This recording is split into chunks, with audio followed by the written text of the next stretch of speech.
Welcome to okay TV. నేను మీ శ్రావ్య. ముందుగా okay TV ప్రేక్షకులందరికీ నమస్తే. మీ అందరికీ కూడా తెలుసు, గత కొంతకాలంగా మావోయిస్టుల మీద కేంద్ర ప్రభుత్వం విపరీతంగా దాడి చేస్తూ ఉంది. కాల్పుల్లో ఎంతోమంది మావోయిస్టులు చనిపోతూ ఉన్నారు, ఎన్కౌంటర్లు చేసి చంపేస్తూ ఉన్నారు. అండ్ అలాగే కర్రిగుట్ట ప్రాంతంలో కూడా విపరీతంగా మరి అక్కడంతా కూడా సిపిఆర్ఎఫ్ కావచ్చు, వీళ్ళందరూ కూడా మోహరించడము, అక్కడ వెతికి పట్టుకోవడము, చుట్టుపక్కల గ్రామాలు కూడా భయభ్రాంతులకి గురవడము. సో మేము చర్చలకు సిద్ధంగా ఉన్నాము అని చెప్పి మావోయిస్టులు తరపున వాళ్ళ పార్టీ లేఖ రాసినప్పటికీ కూడా ఇంకా దాని మీద ఫలితం ఏం రావట్లేదు. అండ్ అలాగే రేవంత్ రెడ్డి గారు కూడా ఈ విషయం మీద రాష్ట్ర ప్రభుత్వం జానారెడ్డి గారిని కూడా ఒక సలహా తీసుకుందనమాట దీని మీద. అండ్ ఇది మాత్రమే కాకుండా మీ అందరికీ కూడా తెలుసు, మొన్న రజతోత్సవ సభ, బీఆర్ఎస్ పార్టీ రజతోత్సవ సభలో కేసీఆర్ గారు స్పెసిఫికల్గా ఈ దాడులు ఆపాలి, చర్చకు సిద్ధం కావాలి అని చెప్పి ఆయన కూడా ఒక హింట్ ఇవ్వడం జరిగింది. అసలు ఏం జరుగుతోంది, ఈ చర్చలు అనేవి మరి కేంద్ర ప్రభుత్వం గ్రీన్ సిగ్నల్ ఇస్తోందా? ఒక పక్కన వాళ్ళు బిజీగా ఉన్నారు, పహల్గామ్ అటాక్లో బిజీగా ఉన్నారు, అవన్నీ కూడా పక్కన పెట్టేసి ఇప్పుడు కర్రిగుట్టలో విపరీతంగా కూడా మరి వెతుకుతూ ఉన్నారు ఇంకా మావోయిస్టుల కోసం. ఇవన్నీ కూడా దేనికి సంకేతాలు? సో ఈ విషయాలన్నీ కూడా మనతో మాట్లాడడానికి తెలంగాణ ఉద్యమకారులు గాదె ఇన్నయ్య గారు ఉన్నారు. ఆయనతో మాట్లాడి తెలుసుకుందాం. సార్ నమస్తే అండి, ఎలా ఉన్నారు సార్? చాలా రోజులు అయిపోయింది మీతో అసలు మన ఛానల్లో ఇంటర్వ్యూ చేసి. సార్ ఏ రకంగా చూస్తున్నారు ఈ మావోయిస్టుల దాడిని? ఎందుకంత పగడ్బందీగా ప్లాన్ చేస్తోంది కేంద్ర ప్రభుత్వం? ఏమాత్రం కూడా వెనకడుగు వేయట్లే, అంత కక్ష ఎందుకు కట్టినట్టు మీ మీద? అదే మీరు అన్నట్టు ఇది చాలా ఉద్దేశపూర్వకంగా మీరు అన్నట్టు ఆదివాసీల పైన కక్ష కట్టి చేస్తున్నటువంటి చర్యగానే కనపడుతున్నది. ఎందుకంటే మీరు ఇంతకుముందు చెప్పినట్టు మావోయిస్టు పార్టీ తరఫున ఇప్పటి వరకు 4 లేఖలు వచ్చినాయి. నిన్న ఇవాళ కూడా ఇంకో లేఖ వచ్చినట్టుంది. అంటే వాళ్ళు గత నెల 28వ తేదీ నుంచి ఇప్పటి వరకు నిరంతరం వాళ్ళు ఆదివాసీల క్షేమం కోసం, సంక్షేమం కోసం, అక్కడ భద్రత కోసం, వాళ్ళ శాంతి కోసం మేము కాల్పుల విరమణ ప్రకటించడము, కాల్పుల విరమణ పాటిస్తున్నాము. కాబట్టి ప్రభుత్వం కూడా, అంటే కేంద్ర ప్రభుత్వం, రాష్ట్ర ప్రభుత్వం కూడా కాల్పుల విరమణ పాటిస్తూ ఆదివాసీ ప్రాంతాల్లో శాంతి నెలకొల్పడం కోసము, ఆదివాసీ ప్రజలు కంటి నిండా నిద్రపోయేలాగున చేయడం కోసము వాళ్ళు ఈ ఎండాకాలంలో ఈ అటవీ సంపద పైన ఆధారపడి కనీసం 6 నెలలకు కావాల్సిన ఏదైతే ఆహార పదార్థాలను కావచ్చు, గాసం కావచ్చు ఏర్పాటు చేసుకునే ఒక అవకాశం ఉంటుంది. కాబట్టి ఆదివాసీలు ఎండాకాలంలోనే వాళ్ళు ఎంతో కొంత అటవీ సంపదని సమకూర్చుకొని పనిచేసుకొని 6 నెలలకు కావాల్సినటువంటి జీవనానికి కావాల్సిన అవసరాలు సమకూర్చుకుంటారు. ఇటువంటి పరిస్థితులలో, ఈ భయానక పరిస్థితులలో, యుద్ధ వాతావరణంలో ప్రభుత్వం వెనుక కాల్పుల విరమణ ప్రకటించకపోతే ఆదివాసీ గూడాలన్నీ కూడా, ఆదివాసీ ప్రజలందరూ కూడా తీవ్రమైన నష్టం గురైపోయే అవకాశం ఉంది. కాబట్టి మేము ఆదివాసీల శాంతి కోసము, ప్రజల కోసము మేము ఒక అడుగు వెనక్కేసైనా కాల్పుల విరమణకు సిద్ధంగా ఉన్నాము అని చెప్పి వాళ్ళు గత నెలలోనే ప్రకటించారు. అయితే ఇప్పటి వరకు కూడా ప్రభుత్వం వైపు నుంచి ఎలాంటి ముందడుగు రాకపోవడమే కాకుండా తిరిగి వాళ్ళు శాంతి కోసం అని చెప్పి, లేకపోతే కాల్పుల విరమణ చేసుకొని వాళ్ళు ఏదైతే జనజీవనంలో ఉన్నటువంటి వాళ్ళు, ప్రజల్లో గూడాల్లో ఉన్నటువంటి వాళ్ళు, ఆదివాసీలో ఉన్నటువంటి వాళ్ళు ఇక్కడ ఉంటే మన వల్ల ఆదివాసీలని చంపుతున్నారని చెప్పి వాళ్ళేదో కొంత మకాం మార్చుకొని గుట్టలో పోయి ఉంటే, గుట్టలను చుట్టుముట్టి నిరాయుధులుగా ఉన్నటువంటి వాళ్ళని ఆయుధాలు మేము చేతబట్టము, ఆయుధాలకి పని చెప్పమన్నటువంటి వాళ్ళని ఎలా పక్కన పెట్టేశాము, ఇంకా మేము దాని జోలికి వెళ్ళమని చెప్తుంటే కూడా వీళ్ళు కర్కశంగా, అంటే నమ్మకం లేదంటారా వాళ్ళకి? మనం చూస్తాం కదమ్మా, వాళ్ళు ఆయుధాలు మేము వాడము, మేము కాల్పుల విరమణ పాటిస్తామని చెప్పినప్పటి నుంచి ఇప్పటి వరకు దాదాపుగా నెల గడిచింది. ఒక్క తూటా వేరిందా వాళ్ళ వైపు నుంచి? తుపాకీ మోతాదు వినపడ్డదా? లేక వాళ్ళొక ల్యాండ్ మైన్ ఎక్కడన్నా వేలిందా? లేదు కదా. ఏమైనా ఒక సైనికుల్ని ఏమన్నా అన్నారా? చంపిందా? ఇంకేమైనా ఏమైనా చేసిందా? అంటే వాళ్ళు చెప్పిన మాట మీద ఇచ్చిన మాట మీద ఆదివాసీల కోసం ఆ ప్రజల కోసం వాళ్ళు కట్టుబడి ఉన్నప్పుడు ఎందుకు ఇన్ని బలగాలు మీరు అన్నట్టు 24,000 మంది ఎక్కడో భారత సరిహద్దుల్లో ఉండాలి వాళ్ళు ఇక్కడికి వచ్చి యుద్ధ విమానాలు, హెలికాప్టర్లు, రాకెట్ లాంచర్లు, అత్యాధునికమైనటువంటి టెక్నాలజీతో కూడిన ఆయుధాలు, ఎందుకు ఇదంతా? ఎందుకు మావోయిస్టులను వాళ్ళు ఉగ్రవాదులతో పోలుస్తున్నారా? వాళ్ళ మీద ఉపయోగించాల్సిన మళ్ళీ మీ మీద ఎందుకు మావోయిస్టుల మీద ఎందుకు ఉపయోగిస్తున్నారు?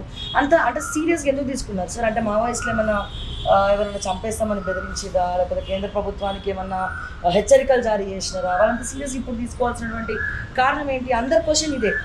ఇప్పుడు వాళ్ళే 2022-23లో 2023 నవంబర్ 7, 17వ తేదీల్లో 2 దఫాలుగా అక్కడ ఎలక్షన్లు జరిగినాయి, పోలింగ్ జరిగింది. ఆ పోలింగ్ ముందు జరిగినటువంటి ఎన్నికల ప్రాసెస్లో ఆ రాష్ట్ర బీజేపీ శాఖ మావోయిస్టులతోటి చర్చలు జరుపుతామని చెప్పి, ఆదివాసీలతో చర్చలు జరుపుతామని చెప్పి వాళ్ళ ఎన్నికల మేనిఫెస్టోలో పెట్టారు. ఆదివాసీ చర్చలు జరుపుతా అన్నారు కదా, మావోయిస్టులతో చర్చలు జరుపుతా అన్నారు కదా, మేనిఫెస్టోలో కూడా పెట్టింది కదా. వాళ్ళు మేనిఫెస్టో విడుదల చేసిన తర్వాత ఎన్నికల బహిరంగంలో ఇదే బస్తర్ ప్రాంతాల్లో, బస్తరు అనే చెప్పబడేటువంటి పూర్వ బస్తర్లో ఇప్పుడు 6 జిల్లాలు అయినాయి. దంతెవాడ అని, నారాయణపూర్ అని, సుక్మా అని, బీజాపూర్ అని, కాంకేర్ అని, ఇంకా జిల్లాలుగా అయినటువంటి ప్రాంతాల్లో మోడీ గారు ప్రధానమంత్రి హోదాలో అక్కడ క్యాంపెయిన్ చేసినప్పుడు మా రాష్ట్ర శాఖ ఏదైతే ఎన్నికల మేనిఫెస్టో పెట్టి ఆదివాసీలతో చర్చలు జరుపుతామో, మావోయిస్టులతో చర్చలు జరుపుతాం అనే విషయాన్ని అక్కడ ప్రస్తావించండు. వేలాది మంది ముందు బహిరంగ సభలో మాట్లాడిండు. ఇదే అమిత్ షా గారు, ఆ రోజు హోమ్ మినిస్టర్ కదా, ఆయన కూడా అదే ప్రస్తావించిండు.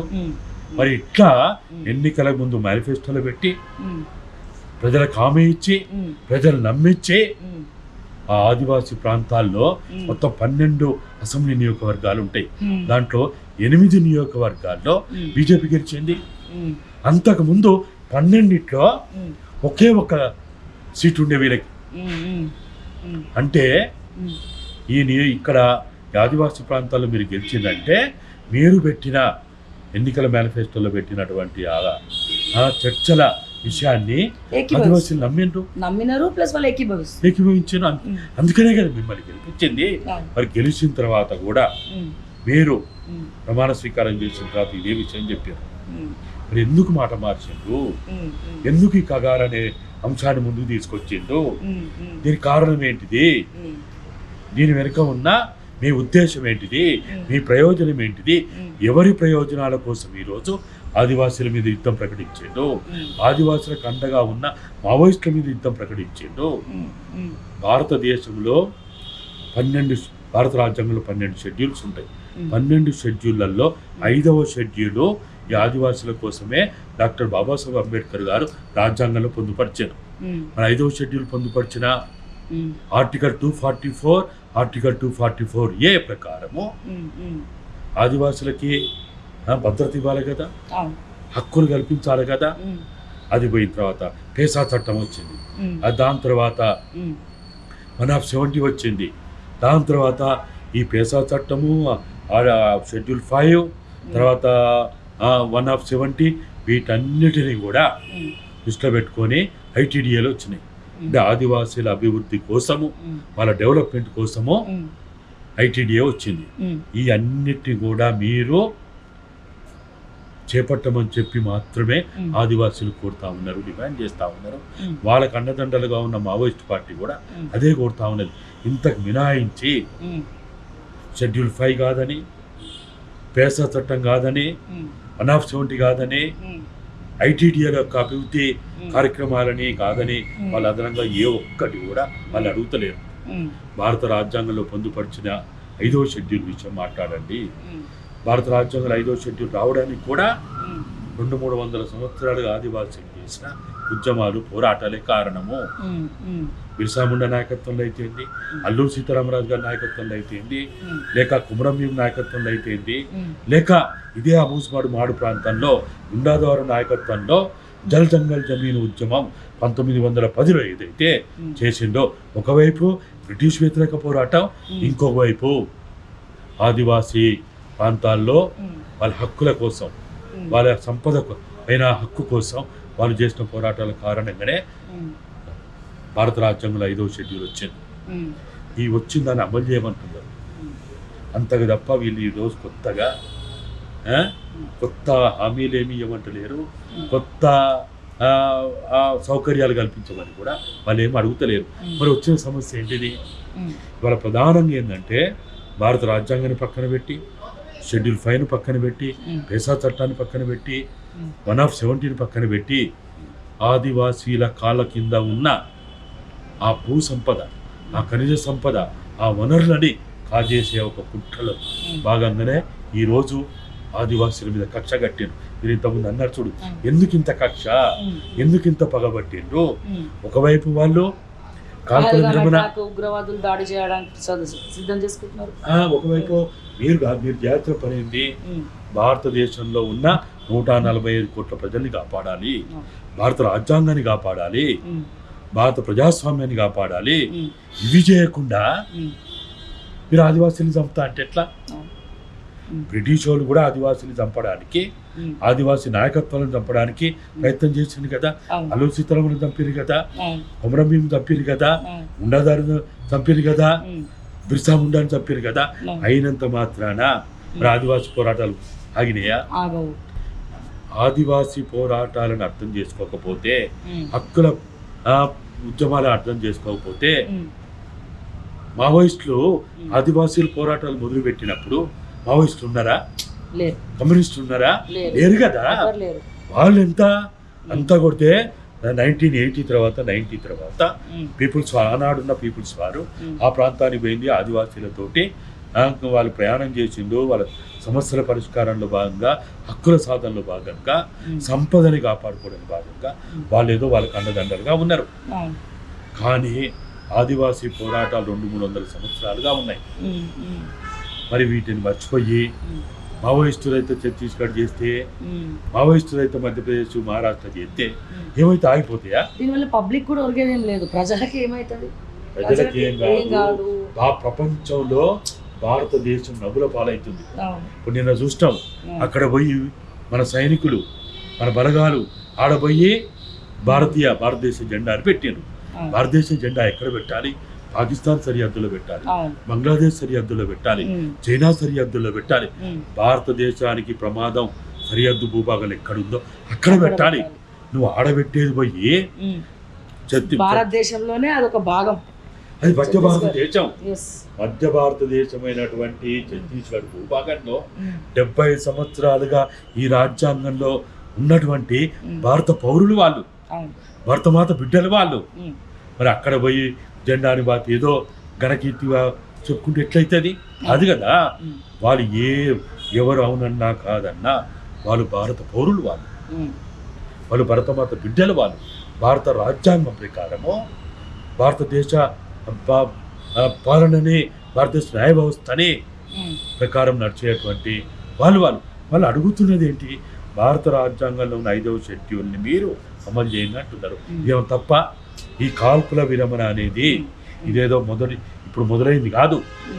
ఈ దేశంలో మేము ఉండము, ఈ దేశ రాజ్యాంగాన్ని మేము ఒప్పుకోము, ఈ దేశ ప్రధానమంత్రిని ఒప్పుకోము, అసలు ఈ జెండానే ఒప్పుకోము అన్న నాగోలతోటి, మణిపూర్ వాళ్ళతోటి, ఇంకా ఈశాన్య భారతదేశంలో ఉన్న అనేక రాష్ట్రాల జాతుల వాళ్ళతోటి కాల్పుల విరమణ ఒప్పందం చేసుకున్నారు. భారత పాలక వర్గాలు 1950 నుంచి కాల్పుల విరమణ ఒప్పందాలు చేసుకున్నారు. మరి దేశం నుంచి, ఈ దేశం నాది కాదు, ఈ దేశం నుంచి విడిపోతాం అన్నోళ్ళతోటే కాల్పుల విరమణ ఒప్పందం చేసుకున్న భారతదేశ సాంప్రదాయం ఉన్నటువంటి ఈ దేశంలో మేమున్నాం. ఈ దేశం మా దేశం, ఈ జెండా మాది, ఈ న్యాయ వ్యవస్థ మాది, ఈ రాజ్యాంగం మాది అంటున్నటువంటి ఆదివాసీల మీద ఎందుకింత మీకు కాల్పుల విరమణ చేస్తే మీకేమన్నా ఏదున్నదా? ఇవ్వాలి. కాకపోతే ఇంకా 6 నెలలకైనా మీరు ఏదో ఒకటి చేయొచ్చు కదా. మరి ఏమైనా పారిపోతారా? పాకిస్తాన్ పోతారా? బంగ్లాదేశ్ పోతారా? చైనా పోతారా? దేశం విడిచిపోతారా? అరే మీరు ఎట్లా కర్రగుట్ట చుట్టూ 24,000 మంది బలగాలం పెట్టుకున్నారు. పెద్ద పెద్ద ఆయుధ సంపత్తిని పెట్టుకున్నారు. ఎక్కడికి పోతారు వాళ్ళు? అరే వాళ్ళు నిరాయుధులుగా ఉండి కాల్పుల విరమణ ప్రకటించి చర్చలకు సిద్ధమంటున్నారు. మీకు వచ్చిన బాధ ఇది మీరు చెప్పిందే. ఎన్నికలకు ముందు భారతదేశ ప్రధాని, ఇప్పటి ప్రధాని, అప్పటి ప్రధాని మోడీ గారు చెప్పిందే. ఇప్పటి హోమ్ మినిస్టర్, అప్పటి హోమ్ మినిస్టర్ అమిత్ షా గారు చెప్పిందే. ఇప్పుడు ఆదివాసీ బిడ్డ ఛత్తీస్గఢ్ ముఖ్యమంత్రి వారు చెప్పిందే. మరి ఇక కొత్తగా అడిగేది ఏముంది ఇక్కడ? కాబట్టి ఇక్కడ ఎవరు విగోలో పోకుండా, ఎవరు పట్టింపుల పంతాలో పోకుండా, ఇది మేము ఒప్పుకుంటే మావోయిస్టు గెలిచినట్టు అవుతుంది, లేకపోతే ఇంకేదో అవుతుంది అనుకోవద్దు. ఇలా మావోయిస్టు గెలిచిందా, ప్రభుత్వం గెలిచిందా కాదు, ఆదివాసులు గెలవాలి. ఆదివాసులే ఈ దేశ సంపదను కాపాడింది. వాళ్ళ దేశ మూలవాసులు వాళ్ళు. అందరం ఒప్పుకుంటాం. మనం భారతదేశ రాజ్యాంగమే ఒప్పుకుంది ఈ దేశ మూలవాసులని. మరి అటువంటి పరిస్థితుల్లో ఈ ఇలా మూలవాసులు ఏమడుగుతున్నారు, ఆదివాసులు ఏమడుగుతున్నారు? ఓ నా భారతదేశ ప్రజలారా, ఓ నా భారత రాజ్యాంగమా, ఓ నా భారత ప్రజాస్వామ్యమా, మమ్మల్ని కాపాడండి అని అంటుంటే మానవత్వం కలిగిన మనిషి అని చెప్పుకున్న ప్రతివాడు ఇవాళ నోరు విప్పాల్సిన పరిస్థితి వచ్చింది. ఈ దేశం కాదు, ప్రపంచ దేశాల్లో ఉన్న మానవతావాదులు ఇవాళ దాని గురించి ఆదివాసుల గురించి మాట్లాడుతూ ఉన్నారు. మధ్య భారతదేశంలో ఛత్తీస్గఢ్లో జరిగే యుద్ధం గురించి మాట్లాడుకుంటా ఉన్నారు. ఇది భారత రాజ్యాంగానికి అవమానం, భారత ప్రజాస్వామ్యానికి అవమానం, భారత పాలక వర్గాలకు అవమానం. ఇటు రాష్ట్ర ప్రభుత్వం అట్లాగే బీఆర్ఎస్ అధినేత కూడా మొన్న మాట్లాడారు. అంటే మావోయిస్టులకు మద్దతుగా ఈ కాల్పుల్ని ఆపాలి, ఈ దాడుల్ని ఆపాలని చెప్తా ఉన్నారు. రాష్ట్ర ప్రభుత్వం ఎటువంటి నిర్ణయాలు తీసుకుంటుంది? కేంద్ర ప్రభుత్వంతో చర్చలు జరిపే ప్రయత్నం చేస్తుందా? అంటే మన రాష్ట్ర ప్రభుత్వం ఈ మధ్య కాలంలో ఇవాళ కూడా గౌరవ ముఖ్యమంత్రి గారు మీడియా ముందు చెప్పినట్టుగా మాకు తెలుస్తూ ఉన్నది. మేము చర్చల ద్వారానే ఈ సమస్య పరిష్కారానికి కట్టుబడి ఉన్నాము. అదేవిధంగా హింసకి తావులేని ప్రయత్నాలే చేస్తాము. అదేవిధంగా మా జాతీయ కాంగ్రెస్ పార్టీ పెద్దలు ఎవరైతే ఉన్నారో, మా అధ్యక్షులు వారు కావచ్చు, లేకపోతే మా రాహుల్ గాంధీ గారు కావచ్చు, సోనియా గాంధీ గారు కావచ్చు, ప్రియాంక గారు, వాళ్ళ ముందు ఈ విషయాన్ని పెట్టి మేము వాళ్ళతోటి, ఎందుకంటే కగార్ అనేది ఈ సమస్య ఒక్క రాష్ట్రంతో ముడిపడలేదు, 6 రాష్ట్రాలతో ముడిపడి ఉన్నది. కాబట్టి ఈ సమస్య పరిష్కారానికి మేము మా వంతు ప్రయత్నం, చర్చల ప్రయత్నాలు ముందుకు పోవాలనే మేము మా ప్రభుత్వం తరఫున మేము చెప్తున్నాము. మా జాతీయ కాంగ్రెస్ పార్టీ ఇచ్చిన ఆదేశాలతోటి, వాళ్ళు చెప్పిన విషయాల ప్రాతిపదికగా మా రాష్ట్ర ప్రభుత్వము దీనిపైన ముందడుగు వేస్తుంది అని ఇంతకుముందే ప్రెస్ మీడియా ముందు మాట్లాడినట్టుగా చెప్తుంది. కాబట్టి అటు మంత్రులు చెప్తా ఉన్నారు, మేము జానారెడ్డి గారికి కలిసినాం, కేశవరావు గారికి కలిసినాం, ఎందుకంటే గతంలో వాళ్ళే ప్రభుత్వం తరపున చర్చల ప్రతినిధిగా ఉండే 2004లో. అట్లనే సీతక్క గారిని కలిసినాం, పొన్నం ప్రభాకర్ గారిని కలిసినాం, ఇంకా అనేక మంత్రులు కూడా కలవాలని ప్రయత్నాలలో ఉన్నాం, కలుస్తాం కూడా. అందరినీ చెప్పే అందరి వేడుకునేది ఒక్కటే, వీళ్ళంతా భారతీయులు, భరతమాత బిడ్డలు, మన బిడ్డలు. ఏ తల్లి కూడా తన బిడ్డని చంపదు. అది అట్లా చంపితే అది తల్లే కాదు. ఇప్పుడు ఇంటర్నల్గా మీరు కేసీఆర్ గారిని కూడా కలిసారా? లాస్ట్ అండ్ ఫైనల్ క్వశ్చన్, ఇంటర్నల్గా కూడా మీరు కేసీఆర్ గారిని కలిసారా? ఎందుకంటే ఆయన రజతోత్సవ సభలో ఎవరు ఊహించలేదు ఆయన ఈ విషయం మాట్లాడతారు, ఈ దాడుల్ని, మావోయిస్టుల మీద దాడుల్ని ఆపాలి, చర్చలకు రంగం సిద్ధం చేసుకోవాలని చెప్పి కేసీఆర్ గారు రజతోత్సవంలో చెప్పడం జరిగింది. సో మీరు ఏమైనా లేఖ రాయడం కానీ, కలవడం కానీ, దీని గురించి మీరు మాట్లాడడం చెప్పడం జరిగిందా? లేకపోతే మేము ప్రత్యక్షంగా కలవలేదు, కానీ ఆ పార్టీ ప్రముఖ నాయకులైనటువంటి వాళ్ళందరితోటి మేము పర్సనల్ గా కలిసి ఈ విషయాన్ని వాళ్ళతో విన్నవించుకున్నాం. దాంట్లో ముఖ్యంగా వినోద్ కుమార్ గారు, వారితోటి గంటల కొద్ది మాట్లాడినాం. మేము నిర్వహించిన 18వ తారీఖు మీటింగ్ కూడా వారు రావడం జరిగింది, వారు మాట్లాడడం జరిగింది. కాబట్టి మేము పరోక్షంగా కేసీఆర్ గారికి ఈ విషయం మీద మాట్లాడాలని, ప్రస్తావించాలని మేము అనేక ప్రయత్నాలు చేసినాం. వారు మాట్లాడినందుకు భారత్ బచావో నుంచి కానీ, తెలంగాణ అనేక ఎవరెవరైతే దీన్ని విషయాన్ని ప్రస్తావించిన వాళ్ళందరూ కూడా చాలా సంతోషంగా ఉన్న పరిణామంగా చూస్తూ ఉన్నాం. ఈ ఒక ప్రతిపక్ష పార్టీ, తెలంగాణలో ముఖ్యమైన ప్రతిపక్ష పార్టీ మాట్లాడడం వల్ల అక్కడ చూస్తాం కదా, మొత్తం ఆయన మాట్లాడిన 45 నిమిషాల్లో ఈ అంశం పైనే ప్రజల్లో ఎక్కువగా స్పందన వచ్చింది. అవును. ఆయన ప్రజలను అడిగినప్పుడు ఎంతో స్పందన, ఎంత కేకలు, ఎంత లేక రాద్దామా అలానే ఇక అరుపులు, కేకలు, విజిల్లు, క్లాప్స్, అంటే ప్రజల్లో ఎంత స్పందన ఉందో మనకు అర్థమైంది. కాబట్టి వారికి కూడా మేము వెంటనే మీరు ఏదైతే మాట ఇచ్చిందో కేంద్రానికి లెటర్ రాస్తా అన్నారు, దాన్ని వెంటనే రాయాలని కూడా మేము మరోసారి వారు ఆ విధంగా మాట్లాడినందుకు వారికి ధన్యవాదాలు తెలుపుతూ లెటర్ కూడా వెంటనే రాయాల్సిందిగా మేము వారికి విజ్ఞప్తి చేస్తున్నాం. Yes, thank you sir. So విన్నారు కదా, సో ఈ కాల్పులు ఇక్కడితో ఆపేసి చర్చలు జరపడానికి మీరు కూడా ఏకీభవిస్తారా? మీ అభిప్రాయ సూచనలు కూడా కమెంట్స్ రూపంలో తెలియజేయండి. మరిన్ని అప్డేట్స్ కోసం చూస్తూనే ఉండండి ఓకే టీవీ. అంటిల్ దెన్ నేను మిస్ శ్రావ్య. జై తెలంగాణ, జై హింద్.